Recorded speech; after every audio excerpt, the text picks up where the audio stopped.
May sasabihin ako. Ha? I noticed kasi na parang lagi kang tumatakbo. Parang palagi kang may hinahabol. Di ka ba napapagod? Bakit ikaw, Kim? You're focusing on the wrong things. Oo. Ayun napansin ko eh. Parang gusto mong kontrolin lahat. Kaya hindi ka na makagalaw. Kasi yung bigat-bigat ng dinadala mo eh. Tingnan mo ako.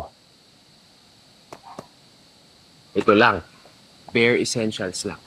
Eh, ikaw parang buong bodega, lagi mong dinadala. So ano? Dapat kailangan akong magbawas? Hindi lang magbawas. Bitawan mo. Kunti lang naman ang kailangan mo para sumaya.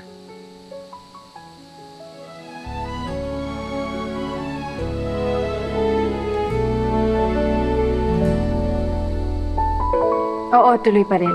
I'll have the funds ready soon. And no need to close down.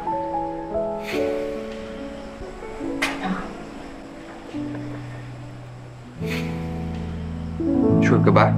Ready na soon? Convince na rin mo si Lolo sa actingan natin. I'm sure malapit na. Magaling naman tayong umarte, di ba? Kim. Acting pa ba to? Anong ibig mong sabihin? Bakit? Ayaw mo na sa plano? Gusto mo na umalis? What? No. Hindi naman sa ganun. I mean, whatever happened to leaving a special place? Pero, sa bagay, ayoko namang mamilit.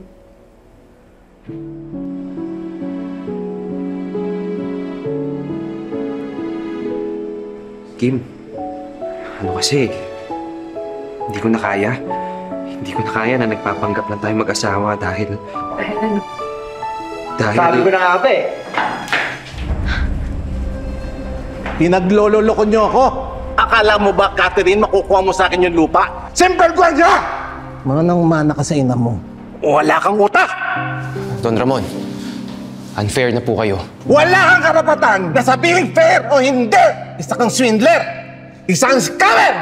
Sige po, baka nga ho totoo ang sinasabi nyo. Sige, scammer ako, swindler ako nang iiwan sa ere. Pero ibahin nyo ho si Kim, dahil mabuti po siyang tao.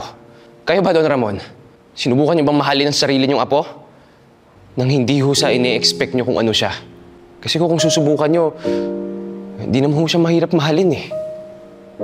Madali hong mahalin si Kim.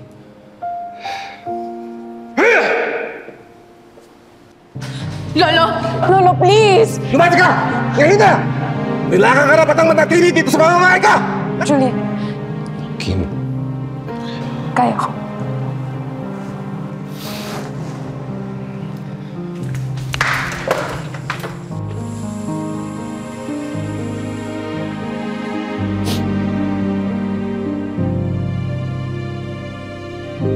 Pero alam mo, sa ating dalawa, mas ako ang may karapatan dito.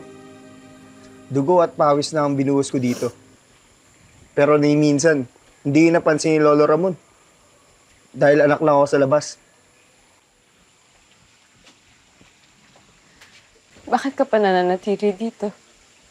Mahal ko yung lugar na to. Dito na ako lumaki. Dito na ako pinanganak. Dito na rin ako mamamatay. Hindi ka tunay na binibista, Henry. Wala ka ni 1% dugo ng angkan ko. At kung inaakala mo na ipamamana ko sa iyo ang asyenda, nagkakamali ka!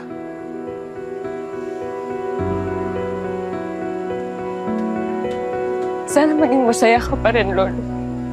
Kahit na mag-isa ka na.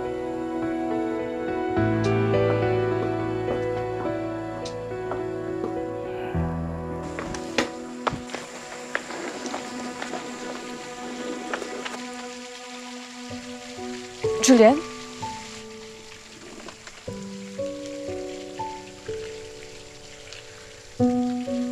Anong ginagawa mo rito? gusto ko lang magpaalam na maayos. Hindi mo na kailangan magpaalam. Hindi naman tayo mag-asawa eh. Saan ka pupunta? Papahinga na. Tsaka, subukan ko na rin mag-propose sa ex ko.